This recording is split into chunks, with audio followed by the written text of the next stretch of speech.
오늘은 종려주일입니다. 종려주일은 예수님께서 십자가의 고난을 앞두고 예루살렘에 입성하실 때에 수많은 백성들이 종려나무 가지를 꺾어서 주님 앞에 펴며 주님을 환영했던 사건을 기념하는 주일입니다. 종교개혁자 마틴 루터가 그렇게 얘기를 했는데요. 성경을 쥐어짜면 피가 나온다. 구약 성경에서는 짐승의 피가 흐르고 신약 성경에서는 예수님의 피가 흐른다라고 이야기를 했습니다. 우리가 성경 속에서 우리를 구속하기 위한 하나님의 일하심을 이러한 구약과 신약을 통해서 보게 되어집니다. 우리가 살다가 보면 종종 그런 생각할 때가 있는데요. 좀 고생하지 않고 좀 편하게 살 수 있는 방법은 무엇일까라고 하는 겁니다. 학생들 같은 경우는 공부를 해도 좀 쉬운 방법은 없을까? 평소에는 그럭저럭 하다가 시험 볼 때 열심히 좀 노력하면 성적이 오르면 좋겠다. 평상시에는 실컷 컴퓨터 게임 하다가 시험 전날 하루 딱 공부해가지고 성적이 막 올라가면 좋겠다라고 하는 생각을 할 수 있겠죠. 또 돈을 벌어도 쉽게 좀 벌 수 있는 방법은 없을까라고 생각하는 사람들도 있을 듯 합니다. 별로 고생하지 않고 그냥 평상시에는 놀면서 쉬면서 지내다가 그런데 그냥 로또 한 번 사가지고 2등 한 번씩 당첨되어주고 기분 좋으면 1등도 한 번씩 당첨되어주고 하면서 돈을 참 쉽게 벌면 얼마나 좋을까 싶습니다. 또 많은 국민들에게 간절한 소망이 될 수도 있는 다이어트도 그럴 수 있으리라 생각합니다. 내가 먹고 싶은 거 다 먹고 그냥 먹고 자고 쉬고 먹고 자고 쉬고 해도 살이 좀 이쁘게 빠졌으면 좋겠다라고 하는 그런 생각을 가는 사람들도 좀 있지 않을까요? 네. 그런데 세상에 공짜는 없죠. 쉬운 방법은 없는 것 같습니다. 왜 이런 이야기들을 하냐면 오늘이 종려주일이고 이제 고난주간이 시작이 되어지는데 우리가 고난의 부분에 대해서 좀 묵상을 해보려고 합니다. 살다가 고난을 만나면 어려운 문제를 만나게 되어지면 인생이 왜 이렇게 힘들까라고 하는 이런 생각들을 하곤 합니다. 그럴 때 우리가 이런 결단을 좀 했으면 좋겠습니다. 그래, 내 인생이 더욱더 소중해지겠다. 내 삶을 더 귀하게 만드시려고 하나님께서 지금 일하고 계신다라고 하는 이러한 생각을 가지면 좋겠습니다. 고통에는 뜻이 있다라고들 이야기합니다. 그러한 책도 있고요. 고통 속에서 의미를 찾는 게 중요하고 보람을 찾는 게 대단히 중요합니다. 나치의 죽음의 수용소에서 살아남았던 빅터 프랭클이라고 하는 의사 선생님께서 계시는데 그 선생님께서 심리치료의 영역 중에서 실존치료라고 하는 이런 한 분야에서 어쨌든 이런 논리들을 만들어내셨습니다. 실존치료가 뭐 이 분에 의해서만 되어진 건 아니고 여러 학자들이 있는데 그런데 이분은 실존치료에 있어서 뭐 의미기법 뭐 이런 내용들을 좀 만들어내셨어요. 그런데 그분께서 이제 나치 수용소를 겪고 나서 했던 이야기가 뭐냐면 고난 속에서 인생을 포기한 사람에게 고난은 저주다. 그러나 고난 속에서 고난의 의미를 발견한 사람에게 고난은 축복이다. 이런 이야기를 했습니다. 과연 우리는 이 고난이 저주로 다가올까요? 아니면 축복으로 다가오는 사람일까요? 오늘 본문은 그 당시 주인의 학대 속에서 고통당하고 있던 종들을 위로하는 내용입니다. 종들이 당하고 있는 그런 고난을 통해서 주님의 고난을 이렇게 끄집어내가지고 주님께서 당하셨던 이런 고난들이 있으니 이 고난의 의미가 무엇인가를 살펴보고 이 종들이 사환들이 어떻게 살아가야 될지를 오늘 본문을 통해서 말씀해 주고 있습니다. 첫 번째 우리가 좀 생각을 해보려고 하는 것은 무엇이냐면 오답 노트를 써보시기를 바랍니다. 오답 노트 한 번도 써본 일이 없을 거예요. 여러분들은 뭐 오답 노트라고 하는 이런 것들이 나온 지 물론 오래되었긴 했지만 사실 공부 좀 한다고 하는 사람들이 오답 노트를 씁니다. 학생들이요. 이런 내용들을 좀 살펴보려고 합니다. 18절에 보면 사환들이 나옵니다. 사환들아. 사환은 당시에 노예들을 지칭합니다. 당시 로마법에 의하면 노예는 사람 취급도 받지 못했고 당시 교회에서는 노예들이 사람 취급받지 못했었던 그런 제도 속에 있었지만 그래도 사람 대접하고 주인과 똑같은 동등한 인격을 가진 사람들로 이렇게 대우를 합니다. 그리고 이제 주인도 교회에 등록하고 노예도 교회에 등록하고 신앙생활 할 수 있잖아요. 그런데 주인보다 노예가 훨씬 더 열심히 신앙생활함으로 말미암아서 직분을 받는 그런 경우들이 생겨나게 되어질 수 있겠죠.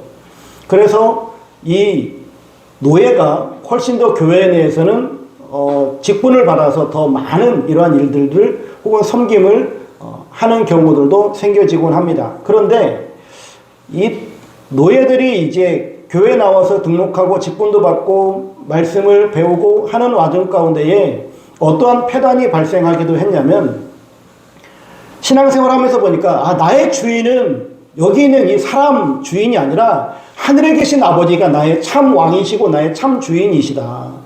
나의 주님, 오직 나는 주님의 말씀만을 순종하겠습니다. 나는 저 인간 주인은 앞으로 이제 말 순종하지 않겠습니다. 라고 하는 이런 폐단들이 생겨나게 되어진 거예요. 이런 것에 대해서 이제 하나님께서는 바울을 통해서 말씀하시는 겁니다. 범사에 두려워함으로 주인들에게 순종하라. 왜 그럴까요? 성도의 삶은 원래 섬기는 모습이기 때문에 그러합니다. 그리고 예수님도 하나님의 본체시지만 섬김의 삶을 사셨고요.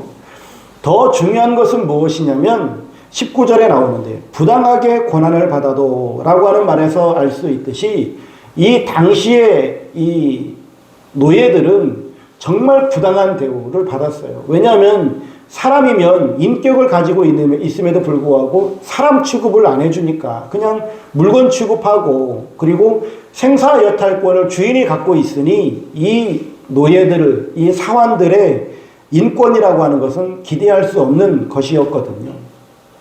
이러한 사람들이다 보니 부당한 대우, 억울함 이런 것은 뭐 말로 할 수 없을 정도로 어마어마하게 크겠다 싶습니다.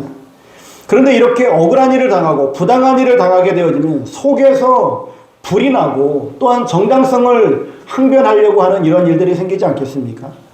뭐 예를 들어서 교통사고가 났다라고 생각을 해보세요. 이런 교통사고가 나면 우리나라 특성이 뭐냐면 즉각적으로 전부 다 큰 소리를 지르고 시작을 합니다. 왜냐하면 내가 먼저 큰 소리를 쳐야 나에게 잘못이 좀 적다라고 하는 것, 내가 지금 억울하다, 내가 지금 부당하게 사고를 당했다라고 하는 것을 어필하기 위해서겠죠. 그러면서 우리 사회 자체가 내가 손해를 안 보기 위해서 막 목소리를 크게 내는 그러한 것들이 암묵적 합의가 이루어진 것과 같은 이러한 일들이 우리 사회 속에서도 지금 비일비재하게 일어납니다.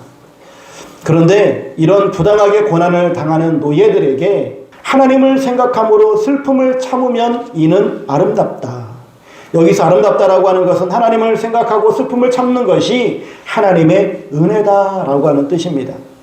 즉, 이 교훈이 우리의 상황에 좀 안 맞는다라고 생각이 들 수도 있습니다. 입맛에 안 맞을 수도 있고요. 어떻게 상대방이 잘못했는데 내가 참아야 되느냐라고 하는 생각이 들 수 있겠죠. 하지만 오늘 본문에 있는 이 말씀을 잘 생각해 보십시오. 이 본문의 말씀은 주인과 노예의 관계 속에서 발생하는 문제입니다. 즉, 이 말씀은 부당한 대우를 받아도 노예들 스스로 자신의 위치 그리고 자신의 지위를 벗어나는 행동을 하지 말라라고 하는 의미예요. 초점이 어디에 있냐면 고난의 성격에 있지 않습니다. 고난의 성격의 문제가 아니라 나의 위치, 나의 자리가 어디냐라고 하는 것을 지금 말씀하시는 거예요. 그리고 이러한 고난이 일어날 때 우리 인간의 마음의 상태가 어떠한가? 오늘 본문에서도 말씀하고 있는 것처럼 슬픔이에요. 내가 부당한 고난을 당했는데 슬픔이 있겠죠. 억울함이 있겠죠. 이런 슬픔이 일어나고 억울함이 있는 것은 절대 나쁜 것이 아닙니다. 지극히 당연한 것이죠. 그런데 부당한 고난을 당할 때 슬프지만 하나님을 생각함으로 그 슬픔을 참으면 아름답다라고 하나님께서 말씀하시고 있는 겁니다. 이 모델이 바로 예수 그리스도이시죠. 겟세마네 동산에서부터 십자가 못 박혀 죽으시기까지 그러한 여정들을 돌이켜보면 주님이 얼마나 많은 부당한 대우를 받으시는지를 알 수 있어요.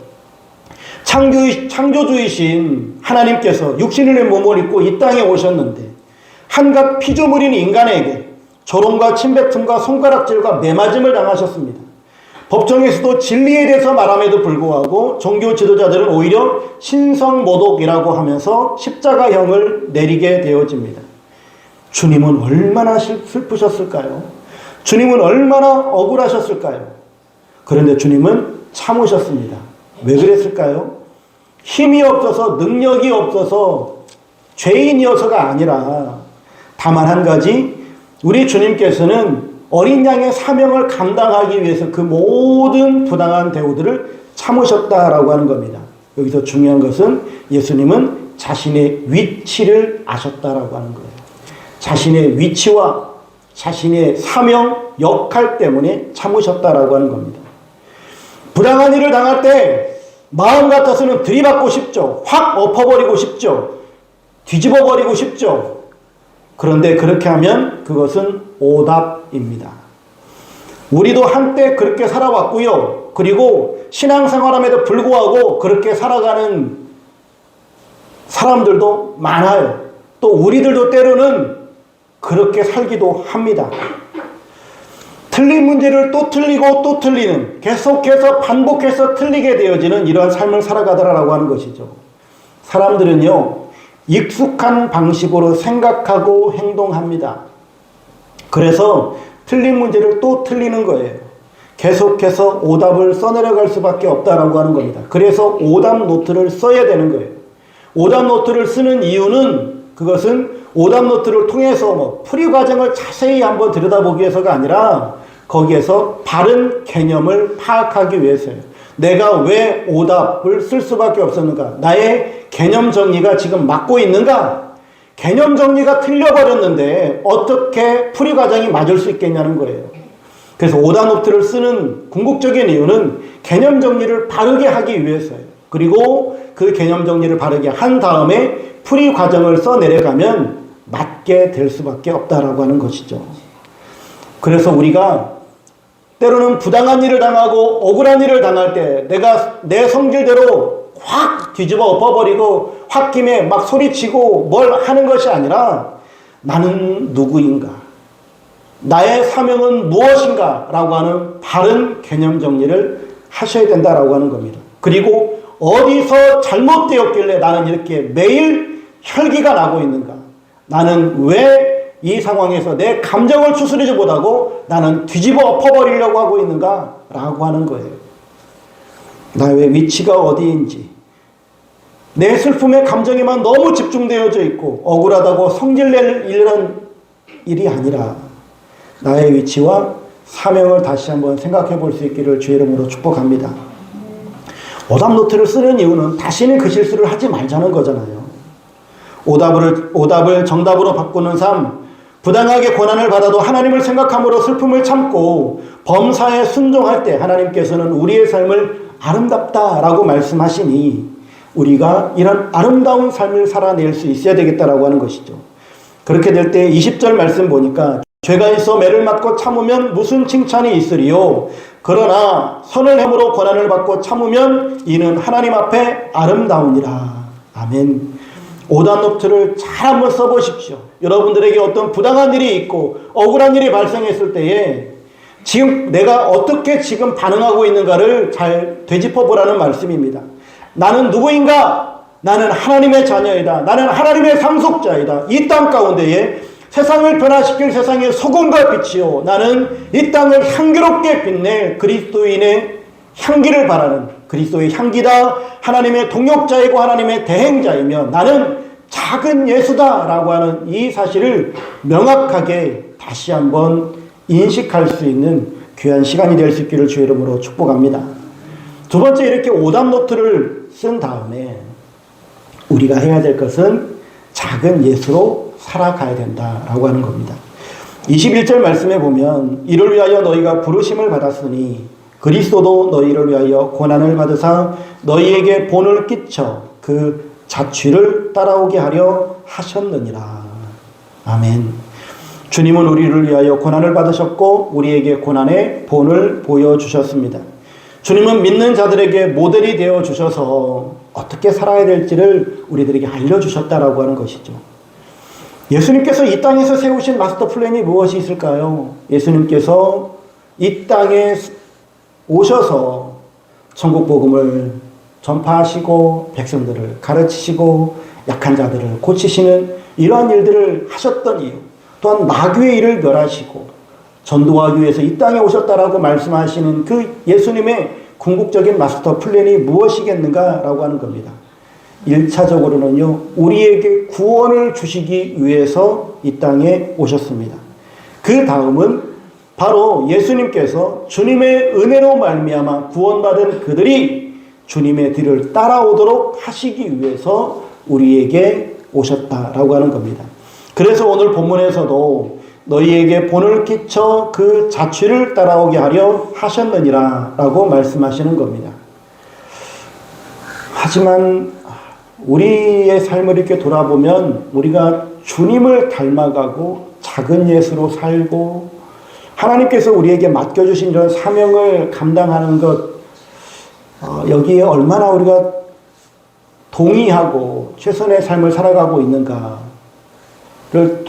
되짚어보면 썩 그러지 않고 있구나라고 하는 것을 느끼게 되어집니다.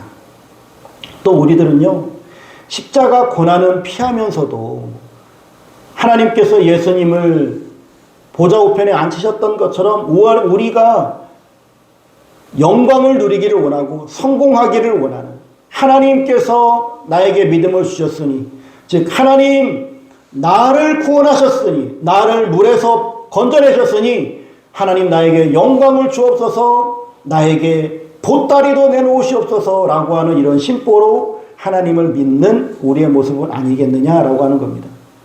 아니, 물에서 건져냈으면 그것만 해도 감사합니다 해야지 내 보따리 내놔 라고 소리 지르면 어떡하겠냐고요.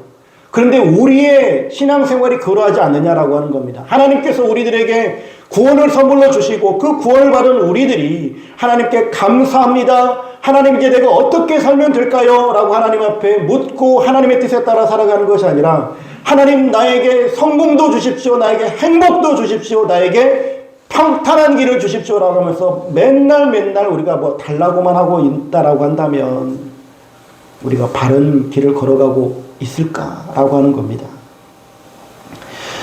인도 간디에 대한 아주 유명한 예화가 있잖아요. 여러분들도 뭐 들어보셨을 내용일 텐데, 인도의 간디가 하루는 가장 친한 친구로부터 이런 질문을 받습니다. 왜 너는 예수님을 존경한다고 하면서도 믿지 않느냐? 라고 한 이런 질문을 받자 간디가 이렇게 대답을 합니다. 만약 예수님을 믿는 사람들 가운데 한 사람이라도 바르게 믿었다면, 올바로 따르는 사람이 있다면 나는 예수님을 믿을 것을 생각해 보겠다. 그러니까 간디 주변에 예수 믿는 사람들은 있는데 그 사람들을 보니 예수님을 따르는 사람들은 하나도 없더라는 거예요. 그냥 자기 편하기 위해서, 자기 행복하기 위해서, 아니면 뭐 예수 믿으면 복 받는다라고 하니까 뭐 그런 목적으로 예수 믿는다고 그러지 진짜 예수님을 따르는 사람들은 없더라라고 하는 겁니다. 이것 우리들에게 참 큰 도전을 주는 이야기 아닙니까? 우리가 혹시 그렇게 살고 있다면 우리는 정말 잘못 살고 있는 거잖아요. 21절에 보면 자취라고 하는 말이 나오죠. 이것은 발자국, 발자취, 흔적을 이야기합니다. 눈밭이나 모래사장에 이런 발자국이 찍혀있는 거 보시게 되어지면 이 사람이 어느 방향으로 갔다라고 하는 걸 잘 알 수 있고, 이 사람이 어느 보폭, 애기 보폭인지 어른 보폭인지를 보면은 알 수 있잖아요. 어린이가 갔구나, 어른이 갔구나 라고 하는 것들도 파악할 수 있을 거예요. 예수님께서 우리에게 자취를 따라오게 하셨다라고 말씀합니다. 마태복음 16장 24절 말씀에서도 예수님께서는 제자들에게 누구든지 나를 따라오려거든 자기를 부인하고 자기 십자가를 지고 나를 따를 것이니라 라고 말씀하십니다. 주님을 따르는 자는 주님이 지셨던 그 십자가를 지고 따라와야 된다라고 하는 것이죠. 또한 우리들에게 자기 십자가를 지고 따라오라 라고 말씀해 주고 있습니다. 주님처럼 나무 십자가를 지고 따라오라는 것이 아니라 우리도 십자가 정신으로 살아가야 되겠다라고 하는 것이죠. 십자가 정신을 크게 두 가지로 좀 생각을 해보려고 하는데, 하나는 하나님의 뜻을 위하여 내 뜻을 내려놓는 것입니다. 하나님의 뜻을 위해서 내 뜻을 내려놓는 삶. 예수님께서 겟세마네 동산에서 기도하신 내용 잘 아시죠? 내 아버지여 만일 할만하시거든 이 잔을 내게서 지나가게 하옵소서. 그러나 나의 원대로 마시옵고 아버지의 원대로 하옵소서. 주님은 십자가를 지기를 원치 않으셨지만 그것이 아버지의 뜻이기 때문에 십자가를 지시겠다라고 하는 겁니다. 우리도 내가 하고 싶은 일, 내가 원하는 그 일들만을 위해서 하는 것이 아니라 하나님께서 원하시는 일, 주인이 원하는 그 일들을 해나가야 한다라고 하는 겁니다. 아브라함이 백세에 얻은 아들을 모리아산에서 제물로 바치는 일들이 어땠겠어요? 아브라함인들 좋았겠습니까? 백세에 낳은 아들을 어떻게 번제로 드리냐고요? 그런데 아브라함은 그 말씀에 순종하잖아요. 하나님께서 반드시 이 씨를 통해서 큰 민족을 이루겠다고 말씀하셨으니까 반드시 살려내실 것이다 라고 하는 믿음으로 그 아브라함이 순종하게 되어집니다. 이 순종함을 보시고 하나님께서는 아브라함에게 이삭을 죽이지도 못하게 하셨을 뿐만 아니라 하늘의 별처럼 그의 후손들이 많아질 것을 약속해 주고 계십니다. 우리들도 생활 속에서 이제를 선택해야 합니다. 하나님의 말씀을 따를 것인가 아니면 내 뜻대로 살아갈 것인가, 성령님의 감동 감화에 순종할 것인가 아니면 사람들의 속삭임의 말에 따라갈 것인가. 우리는 하나님의 뜻을 위하여 내 뜻을 내려놓는 믿음의 삶을, 십자가 정신으로 살아가는 삶을 살아가야 될 줄로 믿습니다. 두 번째 십자가 정신이라고 하는 것은 타인을 위해서 내가 희생하는 거예요. 주님께서 누구를 위해서 십자가 지셨습니까? 주님 자신을 위해서 십자가 지셨나요? 아니잖아요. 첫 번째로 주님께서 십자가 지신 것은 누구를 위해서? 아버지를 위해서 지셨어요. 그게 아버지 뜻이니까. 두 번째는 누구를 위해서요? 우리를 위해서 지셨어요. 예수님을 믿는 사람 모든 이들에게 구원을 주시기 위해서요. 그래서 예수님께서 우리를 위해서 십자가를 지심으로 말미암아서 우리들에게 얻어진 큰 결과물들이 있습니다. 이 세 가지를 살펴볼 건데요. 오늘 본문 속에 나와 있는 말씀을 통해서 보면 24절에 보니까 주님은 믿는 자들의 죄를 사하기 위해서 십자가를 지셨다라고 하는 것을 알 수 있습니다. 친히 나무에 달려 그 몸으로 우리 죄를 담당하셨으니 이는 우리로 죄에 대하여 죽고 의에 대하여 살게 하려 하심이라. 여러분 잘 알다시피 하나님은 두 가지의 원칙이 있잖아요. 사랑이 하나님이시고 공의 하나님이세요. 공의 하나님께서는 죄와 함께 할 수 없어요. 죄의 삭은 사망이에요. 그래서 죄를 범하면 반드시 죽음으로 그걸 갚아야 돼요. 그런데 하나님께서 우리들에게 은혜를 베푸셔서 대속의 원리를 우리에게 제시하셨잖아요. 그래서 죄가 없는, 점도 흠도 없는 이 짐승이 대신 우리를 위해서 죽으면 우리의 죄가 사해진다라고 하나님께서 선언하셨습니다. 그런데 이것이 매번 일어나고 매년 일어났었던 이런 제사였었는데 하나님께서는 친히 이 땅에 오심으로 단번에 한 번에 십자가를 지시고 죽으심으로 말미암아 우리의 모든 인류의 모든 죄를 용서하시는 이러한 일들이 발생하게 되어집니다. 이렇게 주님께서 십자가를 지심으로 말미암아 우리의 죄를 용서하시는 이러한 사건이 발생되어집니다.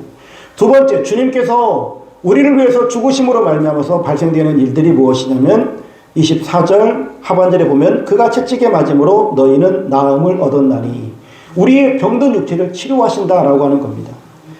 십자가를 지시기 전에 채찍에 맞으셨는데요. 그 채찍에 맞으신 이유가 바로 우리의 나음을 위해서다라고 하는 겁니다. 이사야 53장 5절 말씀에도 그가 찔림은 우리의 허물 때문이요 그가 상함은 우리의 죄악 때문이라. 그가 징계를 받음으로 우리가 평화를 누리고 그가 채찍에 맞음으로 우리는 나음을 받았도다. 시편 103편 3절 말씀에도 보면 하나님께서 우리에게 주신 대표적인 두 가지의 큰 은택이 있습니다. 무엇이냐면 그가 내 모든 죄악을 사하시며 내 모든 병을 고치시며 라고 말씀하시거든요. 하나님께서 우리들에게 주신 큰 은택 두 가지는 구원함과 병고침이에요. 예수님께서 이 땅에 오셔서 하셨던 3대 사역, 천국복음을 전파하시고 백성들을 가르치시고 모든 약한 것들을 고치셨다라고 말씀합니다.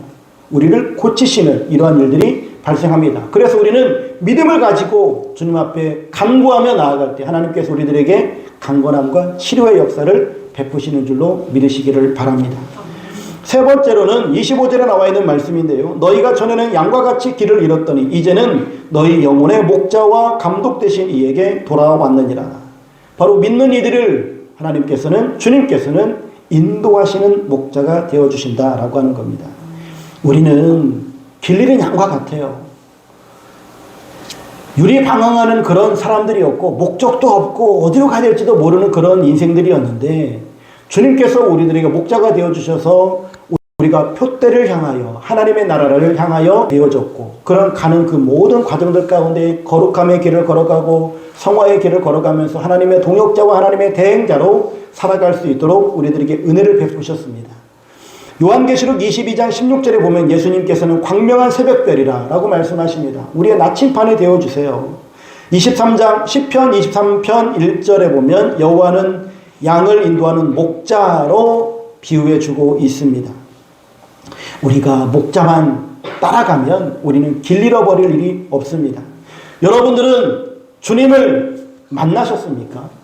그래서 여러분들의 인생의 방황이 끝이 나셨나요?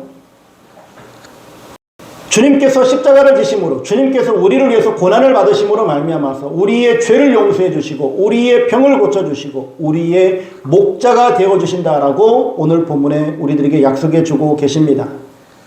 이렇게 주님께서 우리들에게 은혜를 베푸시는데 우리들도 그 주님을 닮아서 우리가 작은 예수로서의 삶을 살아가게 되어질 때에 우리를 통해서 하나님께서는 놀랍도록 주님께서 하셨던 그 모든 일들을 행하실 줄로 믿습니다. 말씀을 좀 정리해 보려고 합니다. 사람들은요, 익숙한 방식으로 생각하고 행동합니다. 습관적으로 살아가는 모습들이 많습니다. 그래서 한 번 오답을 써내려가는 것들이 계속해서 오답을 써내려가게 되어져요. 그런데 이제는 오답을 좀 써내려가지 마시고 오답 노트를 써보시기를 바랍니다. 즉 이 말은 개념 정리를 다시 한번 해보자는 거예요. 나는 누구인가? 나는 하나님께 어떠한 존재인가? 나는 어떤 사명을 받았는가? 이렇게 나의 위치가 어디인지를 분명하게 깨닫고 혹여라도 부당하게 고난을 받아도 하나님을 생각함으로 그 슬픔을 참고 범사에 순종할 때 하나님께서는 우리의 삶을 아름답다라고 칭찬해 주실 줄로 믿습니다. 두 번째로는 작은 예수로 사시기를 바랍니다. 주님께서는요, 믿는 자들에게 모델이 되어 주셨습니다. 어떻게 살아가야 할지를 우리에게 본을 보여주신 것이죠. 우리도 예수님처럼 십자가 정신으로 살아가기를 소망합니다. 십자가 정신이란 하나님의 뜻을 위해서 내 뜻을 내려놓는 것입니다. 또한 십자가 정신이란 타인을 위해서 나를 희생하는 겁니다. 주님은 우리 믿는 자들의 죄를 사하시고 병을 고치시고 우리에게 목자가 되어 주십니다. 주님께서 이렇게 행하신 이후에 하나님께서 우리 예수 그리스도를 어떻게 높이셨는가? 빌립보서 2장 5절로 11절 말씀을 보면 하나님의 보좌에 앉으신 그리스도의 승규를 보게 되어집니다. 하나님께서는 반드시 우리를, 즉 주님을 따라가는 우리들, 주님 가신 그 길을 걸어가는 우리 모든 성도들에게 동일하게 우리에게 갚아주실 줄로 믿습니다. 모든 하나님의 뜻을 이루어 가시고 또한 주님이 높이시는 귀한 여러분들의 삶이 되시기를 주의 이름으로 축원합니다.